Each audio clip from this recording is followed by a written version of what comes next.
ஐந்து கரத்தினை ஆணை முகத்தனை இந்தின் இளம்பிறை போலும் ஏற்றனை நந்தி மகந்தனை ஞான கொழுந்தினை புந்தியில் வைத்தடி போற்றுகின்றேனே. முதல் கடவுளான விநாயகப் பெருமானை வணங்கி அம்மன் அருள் டிவி நேயர்களுக்கு அன்பான வணக்கங்கள். உங்கள் பாரம்பரிய அருள்வாக்கு ஜோதிடர் பாலசுப்ரமணியன். அடியனின் அன்பு வணக்கங்கள். என்றும் குருவழியில் குருவை நேசிப்போம், குருவை போற்றுவோம். இப்போ நம்ம எதை பற்றி பார்க்க போகிறோம் அப்படின்னா, சுக்கிர பெயர்ச்சி. இந்த சுக்கிரன் பெயர்ச்சி ஆகிறது பார்த்தீங்க அப்படின்னா, விருச்சக ராசியிலிருந்து தனுசு ராசிக்கு பயிற்சி ஆகிறார். இந்த சுக்கிரன் எப்போ பயிற்சி ஆகிறாரு அப்படிங்கிறத நீங்கள் பார்த்தீங்கன்னா 18/1/2024, அதாவது 8:45 இரவு 8:45 அவர் பெயர்ச்சி ஆகிறாரு சுக்கிரன். தமிழுக்கு பாத்தீங்க அப்படின்னா தை மாசம் 4ஆம் தேதி வியாழக்கிழமை இந்த சுக்கிர பகவான் பெயர்ச்சியாகி இந்த எல்லா ராசிகளுக்குமே எப்படிப்பட்ட ஒரு பலனை கொடுக்குறாரு அப்படிங்கிறத விரிவா பார்ப்போம்.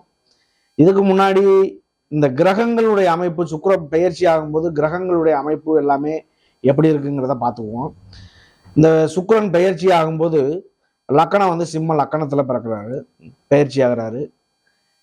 2ல கன்னியில கேது, புதன், செவ்வாய், சுக்கிரன் மூணுமே பாத்தீங்க அப்படின்னா தனுசு ராசியில. சூரியன் மகர ராசியில இருக்காரு. சனி பகவான் கும்பராசியில இருக்காரு. ராகு மீனத்துல இருக்காரு. சந்திரன் குரு மேசத்துல இருக்காரு. ஒவ்வொரு கிரகங்களுக்குமே ஒவ்வொரு வகையான வலிமை உண்டு. சூரியன்னா என்ன வலிமை, சந்திரன்னா என்ன வலிமை, மற்ற கிரகங்கள் எல்லா கிரகங்களுக்குமே ஒவ்வொரு வகையான வலிமை உண்டு. நம்ம சுக்கிரனை மெயினா பார்க்கிறோம். இந்த சுக்கிரன் ஏன் நம்ம மெயினா பார்க்கிறோம் அப்படின்னா, ஒரு குடும்பம் வளர்ச்சி, உற்பத்தி, குடும்பம் வாழையடி வாழையா வளருது அப்படின்னு நம்ம கணக்கு பண்றோம். அப்படின்னா ஒரு ஆணாக இருந்தால் சுக்கிலம் நல்லா இருக்கணும், ஒரு பெண்ணாக இருந்தால் சுரோனிதம் நல்லா இருக்கணும். அப்போ அந்த குழந்தை வாழையடி வாழையாக அது வளர்ந்து ஒரு குடும்பம் பெருகிறதுக்கான வாய்ப்பே அந்த சுக்கிரன் தான் கொடுக்குறாரு. குரு பகவானும் அதுக்கு முக்கியம். இருந்தாலும் சுக்கிரனுடைய கடமை, ஒவ்வொரு கிரகத்தினுடைய கடமைகள் அப்படி இருக்கு. அப்படிப்பட்ட இந்த சுக்கிரனாகப்பட்டவர் அதாவது 18/1/2024 8:45 இரவுக்கு பெயர்ச்சி ஆகிறாரு. அப்படி பெயர்ச்சியாகி அவர் எந்த இடத்தை பார்க்கிறாரு, அதை பார்க்கறதுனால என்ன பண்ணலாம். அதாவது சுக்கிரனுக்கு 7ஆம் பார்வைங்கிறது மட்டும்தான். அந்த சுக்கிரன் இருக்கக்கூடிய இடத்த எந்தெந்த கிரகங்கள் பார்க்குது, அப்படி பார்க்கறதுனால என்ன பலன் உண்டாகும். அதாவது இது வரைக்கும் 2023 முடிஞ்சு 24 வந்துருச்சு. இந்த 2023ல இது வரைக்கும் பாத்தீங்க அப்படின்னா ஒரு சில ராசிகள்லாம் படாத பாடுபட்டு தட்டு தடுமாறி இன்னைக்கு நல்ல நிலையில நிற்கக்கூடிய ஒரு காலகட்டங்கள் ஆயிடுச்சு. சுக்கிரன் பயிற்சி ஆகிறாரு. சுக்கிரன் அஸ்தமனத்துல இருந்தாலும் கொஞ்ச நாள் அதெல்லாம் அந்த காலகட்டமெல்லாம் தாண்டி இன்னைக்கு நல்ல நிலையில தனுசு வீட்டுல இருக்காரு. அது இல்லாம சனி பகவான் ஆட்சியில இருக்காரு. மேச வீட்டுல குரு பகவான் இது வரைக்கும் வக்ரத்துல இருந்தாரு, அந்த வக்ர நிவர்த்தி ஆகி இருக்காரு. இப்படி இந்த கிரகங்களுடைய நல்ல அமைப்பு அப்படிங்கிறது பாத்தீங்க அப்படின்னா இந்த சுக்கிர பயிற்சி, இந்த சுக்கிர பயிற்சியானது இந்த 12 ராசிகளுக்கும் எப்படிப்பட்ட பலனை கொடுக்க போகுது அப்படிங்கிறத ஒவ்வொரு ராசிக்கும் நம்ம விரிவா பார்க்க போறோம். அன்பார்ந்த ரிஷப ராசி அன்பர்களே, இந்த ரிஷப ராசி அன்பர்களுக்கு இந்த சுக்கிர பெயர்ச்சியானது எந்த வகையில உங்களுக்கு ஒரு நல்ல வழியை கொடுக்குது, கெட்ட வழியை கொடுக்குது அப்படிங்கிற ஒரு விஷயத்த விரிவா பார்க்க போறோம். பொதுவாகவே சுக்கிரன் அப்படின்னாலே பாத்தீங்க அப்படின்னா அவர் நல்ல ஒரு சுபரான ஒரு கிரகம், நல்ல கிரகம். கெட்ட கிரகம்னு சொல்றதுக்கான வாய்ப்பு இல்லை. உங்களுடைய ராசிநாதன் சுக்கிரன், அதாவது கார்த்திகை நட்சத்திரம்,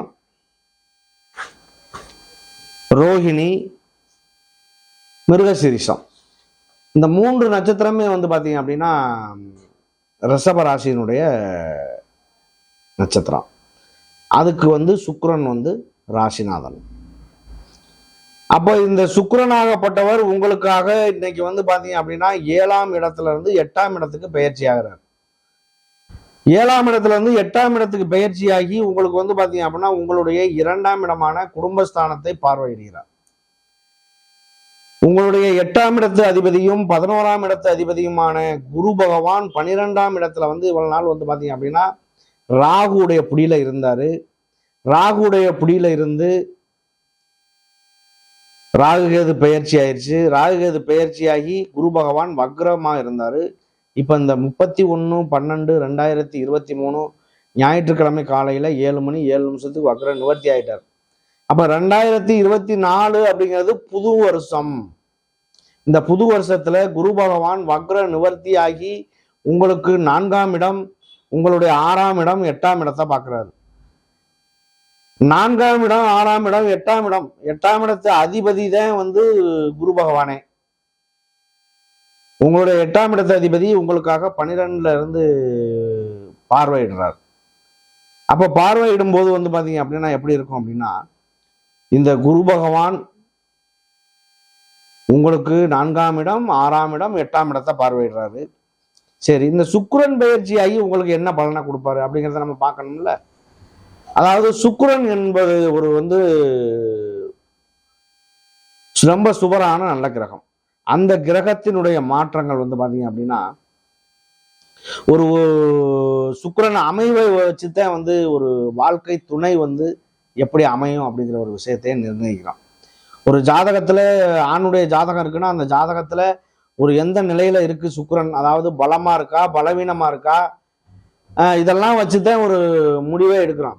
ஒரு குழந்தை ஒரு வீட்டுல பிறக்குது அப்படின்னா, கடைசி குழந்தையா பிறக்குது அப்படின்னா அந்த சுக்கிரனுடைய இதுல, அதாவது பரணி பூரம் பூராடத்துல பிறக்குன்னா அது குட்டி சுக்கிரன் குடியை கெடுக்கும் அப்படின்னு நம்ம சொல்றோம். அப்ப அந்த சுக்கிரன் வந்து எப்படி ஒரு ஜாதகத்துல இயற்கையிலே அவர் அமைகிறாரு அப்படிங்கிறத வச்சு தானே பலன் எடுக்க முடியும். இப்ப நான் சொல்லக்கூடிய விஷயங்கள் இந்த 12 ராசிகளுக்குமே ஒரு பொதுவான பலன் சொல்றேன். இந்த பலன் பொது பலன் என்பது அவரவருடைய விதி ஜாதகத்தினுடைய அமைவை பொறுத்து விதி மதி கதி. விதி என்பது உங்களுடைய பிறப்பு ஜாதகம், மதி என்பது உங்களுடைய தசாபுத்தி காலங்கள், கதி என்பது உங்களுடைய கோச்சார காலங்கள். கோச்சாரம் என்னன்னா எந்தெந்த கிரகம் எங்கெங்க இருக்கு அப்படிங்கிறது தான் கோச்சாரம். அப்போ ஒவ்வொருத்தருக்கும் வந்து அந்த விதினா அப்ப எப்படி இருந்துச்சோ அப்படியே தான் கடைசி வரைக்கும் இருக்கும் அப்படின்னு சொல்ல முடியுமா? முடியாதுல்ல. இது வரைக்கும் நமக்கு அதிகப்படியான ஜாதகங்கள் நம்மள்ட்ட பார்த்தது வந்து இந்த ரிஷபராசிக்காரர்கள் அதிகம். ரிஷபராசிக்கு எப்படி இருக்கும், ரிஷபராசிக்கு எப்படி இருக்கும், எங்களுடைய வாழ்க்கையில ஒரு நல்ல நேரம் வருமா, வசந்த காலம் வருமானு எதிர்பார்த்த காலங்கள் இனிமேல் உண்டு. உங்களுடைய லாபஸ்தானத்துல இருக்க லாபஸ்தானத்தை அதிபதி 12ஆம் இடத்துல இருந்து வக்ரத்துல இருந்து இப்ப வக்ர நிவர்த்தி ஆகி உங்களோட இந்த குரு பகவான் வந்து பாத்தீங்கன்னா இந்த 2024 பயிற்சி ஆகிறாது 4வது மாசம். இதுக்கு முன்னாடி வந்து நம்ம வருட பலன் எல்லாம் போட்டோம். தொடர்ந்து வந்து நம்ம மாத பலன் வார பலன் இன்னும் போடல. கிரகத்தினுடைய பயிற்சிகள் எல்லாம் வரிசையா போட்டுட்டு வந்துட்டு இருக்கோம். அப்ப இதை பொறுத்தளவுக்கு யாராருக்கு எந்தெந்த நிலையில இருக்கு அப்படிங்கிறத வச்சு நீங்க பேசுறத வச்சு தெரிஞ்சுக்கலாம். இந்த சுக்கிரனாகப்பட்டவர் வந்து உங்களுக்கு உங்களுடைய ராசி ரிஷபராசிக்கும் 6ஆம் இடமான துலாம் ராசிக்கும் உள்ள அதிபதி. அவர் வந்து 8ஆம் இடத்துல இருக்காரு. 6ஆம் அதிபதி 8ல இருந்து வழிநடத்துவது ஒரு விபரீத ராஜயோகம்னு சொல்லலாம். அப்ப உங்களுடைய 8ஆம் இடத்தை குரு பகவான் 9ஆம் பார்வையா பார்ப்பதினால் உங்களுக்கு நல்ல ஒரு நிலை, ஏதாவது ஒரு அதிர்ஷ்டங்கள் காத்திருக்கு. இந்த ரிஷபராசிக்கு 2024 ஒரு பொன்னான காலம்னே சொல்லலாம். சரி, உங்களுடைய 4ஆம் இடத்தை பார்வையிடுகிறார் குரு பகவான். அப்போ 4ஆம் இடத்தை பார்க்கும் பொழுது 4 என்பது வீடு மனை வண்டி வாகனம் தாயினுடைய உடல் நலங்கள் இதெல்லாம் குறிக்கக்கூடிய இடம். அப்போ இந்த 4ஆம் இடம் அப்படி என்பது குரு பகவான் வக்ர நிவர்த்தியாகி நல்ல நிலையில இருந்து பார்க்கறதுனால குரு பார்த்தால் கோடி நன்மை. அப்ப 5 அப்படிங்கிறது பூர்வ புண்ணிய ஸ்தானம், குலதெய்வ ஸ்தானம். ஒரு லவ் பண்ணிக்கிட்டு இருக்கவங்க திருமணம் ஆகிறதுக்கான ஒரு வாய்ப்புகள் கூட உண்டாகும். அது இல்லாம வெளியூர் வெளி பயணங்கள் இந்த மாதிரி எல்லாம் இருக்கிறதுக்கான வாய்ப்பு உண்டு. இந்த மாதிரி இருக்கக்கூடிய 4ஆம் இடம் தானே, 4ஆம் இடத்தை தானே பார்க்குறாரு. 4ஆம் இடம் வேலை செஞ்சா 8ஆம் இடம் மறைமுகமா வேலை செய்யும். 8ஆம் இடம் வேலை செஞ்சா 12ஆம் இடம் மறைமுகமா வேலை செய்யும். அப்ப இவங்களை பொறுத்தளவுக்கு இந்த 4ஆம் இடத்தை பார்க்கறதுனால் வீடு என்பது ஒரு முகூர்த்தம் பண்ணக்கூட ஒரு வாய்ப்பு உண்டாகும். வீடு வீடு பழைய வீட்டை உடைச்சு வேலை பார்க்கறது, புதுசா வீடு ஆரம்பிக்கிறது, புதுசா வண்டி வாகனங்கள் வாங்குறது, அது இல்லாம தாயினுடைய உடல்ல இது வரைக்கும் இருந்து வந்த ஒரு குறைபாடுகள் எல்லாமே நீங்கி ஒரு நல்ல நிலையா மாறுறதுக்கான வாய்ப்புகள் உண்டாகும். அதனாலதான் வீடு, மனை, வண்டி, வாகனம், தாய் அந்த மாதிரிலாம் நம்ம சொல்றோம். அப்ப இந்த 4ஆம் இடத்தையும் 4ஆம் இடத்த அதிபதி பாத்தீங்க அப்படின்னா 9ஆம் இடமான உங்களுக்காக 9ஆம் இடத்துல இருக்காரு சூரிய பகவான். 9ல சூரியன் இருக்கிறது பாத்தீங்க அப்படின்னா காரக பாவக நாஸ்தி அப்படின்னு நம்ம சொல்லுவோம். இருந்தாலும் அவர் உங்களுடைய 12ஆம் அதாவது 3ஆம் இடத்தை பாத்தீங்க அப்படின்னா 7ஆம் பார்வையா சூரிய பகவானும் பார்க்குறாரு.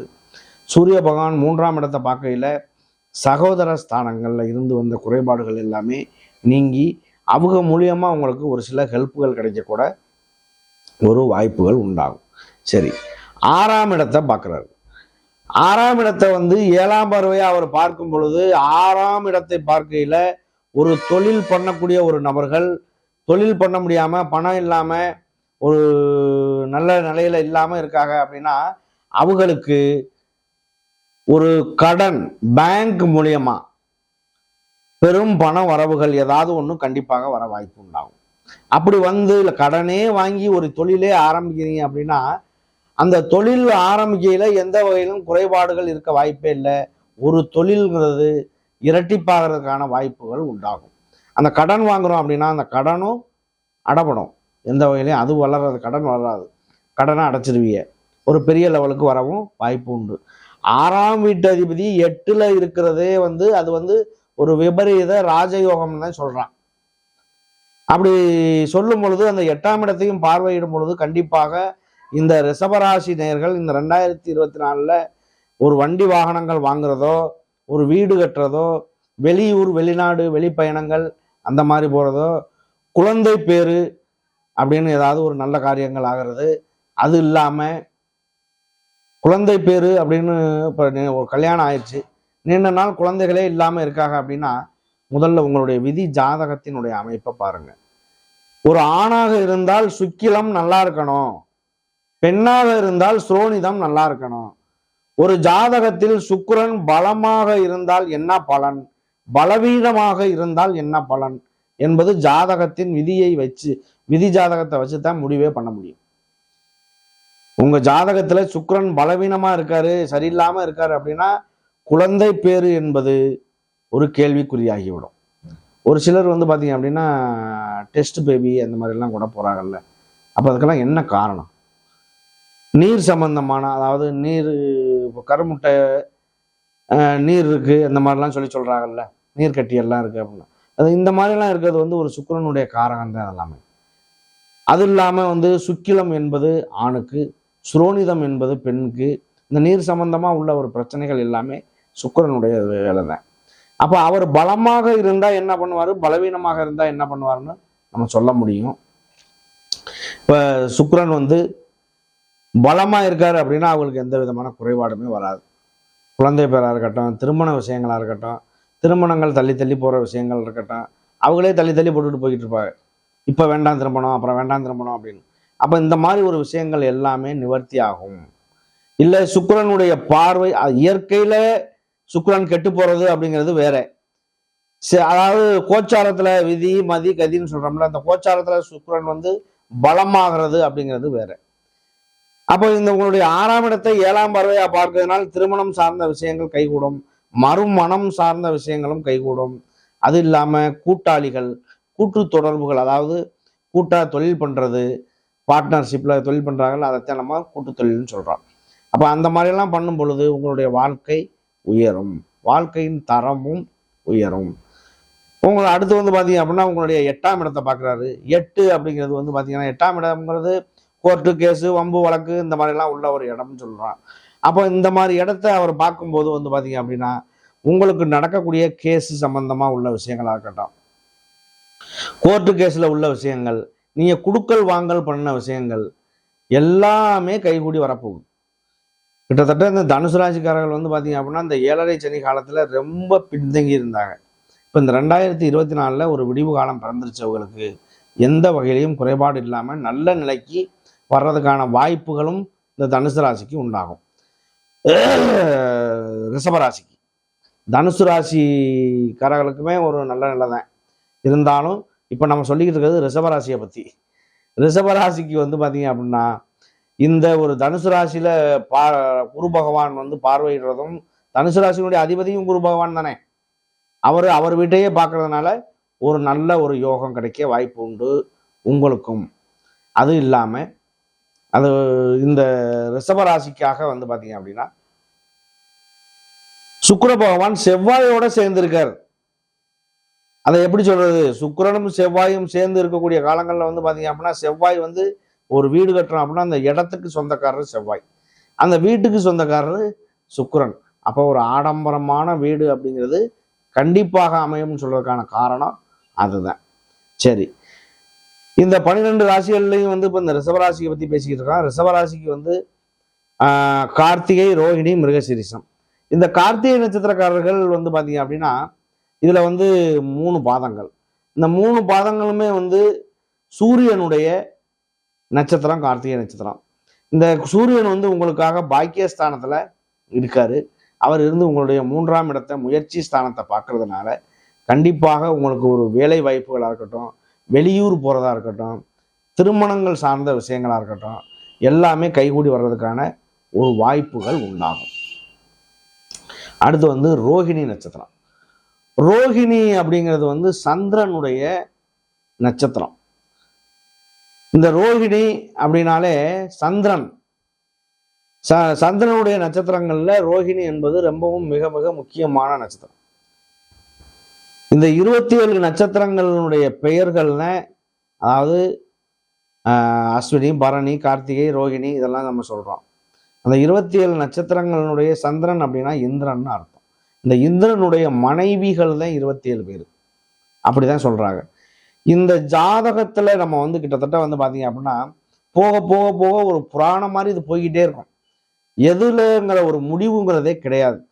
நம்மளுடைய முன்னோர்கள் சித்தர் பெருமான்கள் எல்லாமே வந்து பாத்தீங்க அப்படின்னா ஜோதிடம் என்கிற ஒரு கலையை வந்து அருமையான ஒரு பொக்கிஷமான கலையை நமக்கு கொடுத்துட்டு போயிருக்காங்க. அதை நம்ம கையாளுறது அப்படிங்கிறதே பெரிய விஷயம். அதை நமக்கு முறையான ஒரு வகையில சொல்றது கூட நமக்கு ஒரு வழிகள் கிடைக்குது இல்லை. அப்போ இந்த ஜோதிட கலையாகப்பட்டது சித்தர்கள் நமக்கு உருவாக்குன விஷயம் இதான் வந்து பாத்தீங்க அப்படின்னா ஒவ்வொரு கிரகமும் இது சூப்பரான கிரகம், இது நல்ல கிரகம், இது கெட்ட கிரகம், இது இங்க இருந்தா என்ன பலனை செய்யும், இப்படியெல்லாம் நமக்கு வழிவகுத்து கொடுத்துருக்காங்க.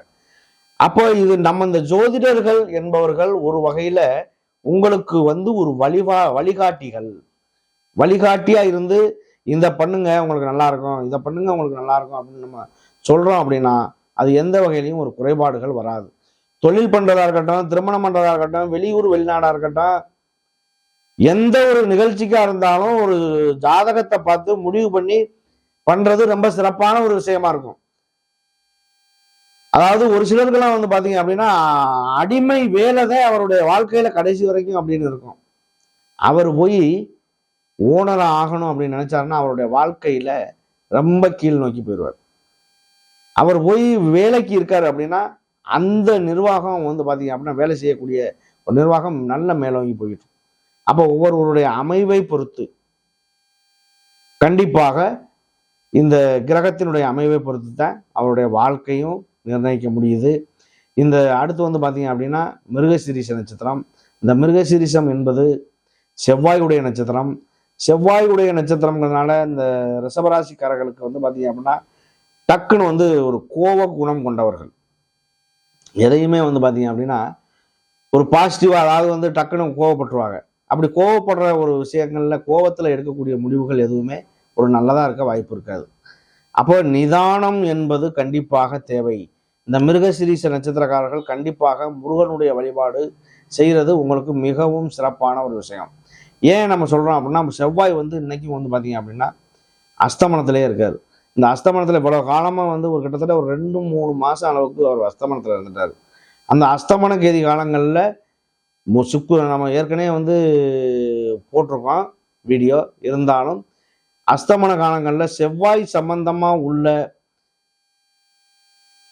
நட்சத்திரமாக இருக்கட்டும், ராசியாக இருக்கட்டும், இந்த செவ்வாய் காரகம் சம்பந்த கோயில்களாக இருக்கட்டும், எல்லாமே ஒரு வகையில் பாதிப்பு ஏற்பட்டுச்சு, நம்ம கண்கூறாக பார்த்தோம். அப்போ இந்த பாதிப்புகள் எல்லாமே வந்து பார்த்தீங்க அப்படின்னா இந்த செவ்வாய் அஸ்தமனமாக இருக்க வரைக்கும் அந்த ஒரு சில சூழ்நிலைகள் நீடிக்கும். இந்த சுக்கிரன் வந்து 18/1/2024 பயிற்சியாகி அவர் வந்து 8:45 இரவுல பயிற்சி ஆகிறாரு. அதாவது தமிழுக்கு வந்து தை மாதம் 4ஆம் தேதி வியாழக்கிழமை பயிற்சியாகி இந்த 3 நட்சத்திரங்களுமே கார்த்திகை, ரோகிணி, மிருகசீரிஷம் 3க்குமே வந்து ஒரு நல்ல ஒரு வாய்ப்பாக கிடைக்க வாய்ப்புகள் இருக்குது. வாய்ப்புகளை பயன்படுத்துங்க. நன்றி, வணக்கம்.